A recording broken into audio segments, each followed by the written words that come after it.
Jack smirked, leaned back in his chair, and said the one thing that made the entire villa freeze. Kyra blinked once. Then everything blew up. The final night of the season was supposed to be perfect. Fairy lights glowed across the pool, music drifted through the warm air, and the finalists sat together pretending everything was fine. But everyone knew it wasn't, because of Jack. Jack had always been the villa's wild card, charming when he wanted to be, ruthless when he didn't. People laughed at his jokes, but they also watched him carefully, like you watch a storm building over the ocean. And Kyra had finally had enough. Earlier that evening, the producers had played a highlight reel of the season, romances, betrayals, and the arguments nobody could forget. At first, everyone laughed. Then Jack appeared on the screen.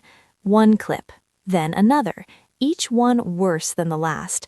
A moment where he mocked another couple, a moment where he rolled his eyes during a serious conversation, and then the comment, the one everyone had been whispering about all week.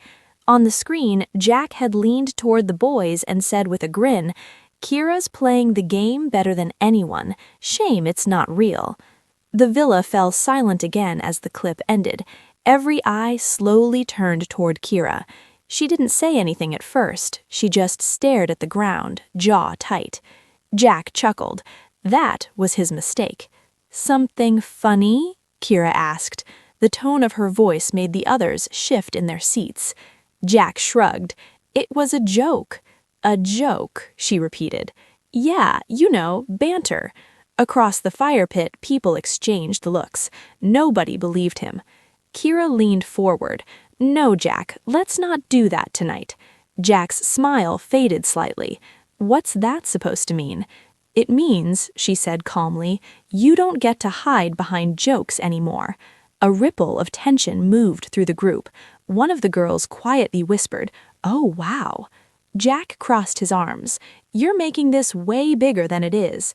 Kyra laughed, but it wasn't a happy laugh. "Bigger? Jack, you've been saying things like that about me the entire season." "That's not true." "Really?" She gestured toward the big screen behind them, "because the video says otherwise." The boys shifted uncomfortably. Someone muttered, "Mate." But Jack doubled down. "Look," he said, leaning forward, "if you're that upset, maybe there's a reason." That was the moment the villa collectively realized this argument was about to explode. Kyra's eyes flashed. "Say what you actually mean." Jack hesitated. For half a second, it looked like he might back down. Then he didn't. "I mean," he said slowly, "you care a lot about how things look." Gasps. One girl covered her mouth. Kyra stared at him like she couldn't believe what she'd just heard. "Wow." Jack spread his hands. "You asked." "No," Kyra said. "I asked for honesty, not arrogance." Now people were openly whispering. The tension was thick enough to feel. Jack shook his head. "You're twisting my words." "Am I?" "Yes."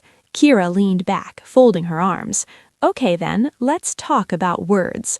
The entire villa leaned in.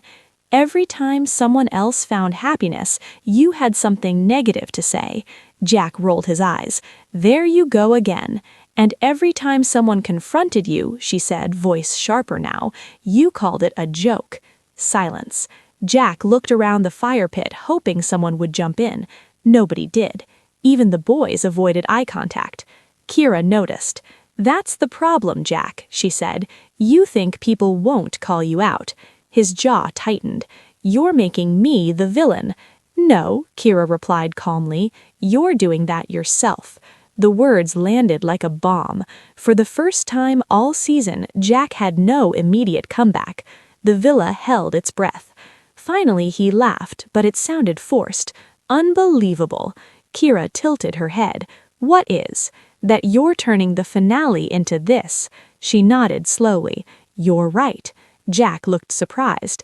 Then she finished. "But you started it." A few people quietly clapped their hands over their mouths. Jack ran a hand through his hair, clearly frustrated now.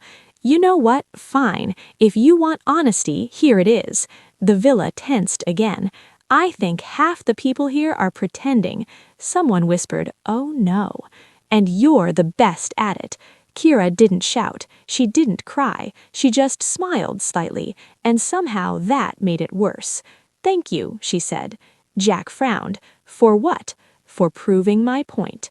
The silence that followed was brutal, because now everyone understood this wasn't about a single comment, it was about weeks of them, weeks of small digs, side comments, little moments people ignored because Jack was entertaining, but now the entertainment was over. One of the contestants finally spoke. "Mate, that was harsh." Another added quietly, "Yeah." Jack looked stunned that the mood had shifted. Kyra stood up. The fairy lights shimmered across the pool as she faced the group. "I didn't come here to argue," she said. "I came here to be real." Her eyes flicked toward Jack. "And if someone has a problem with that, that says more about them than me." Nobody interrupted. Even Jack stayed quiet. For the first time all season, the villa wasn't reacting to him. It was reacting to her. Kyra took a breath, then sat back down. The storm had passed, but the damage was done. Across the fire pit, Jack stared into the flames, realizing something he hadn't expected on the final night. For once, he'd lost the room, and everyone knew it.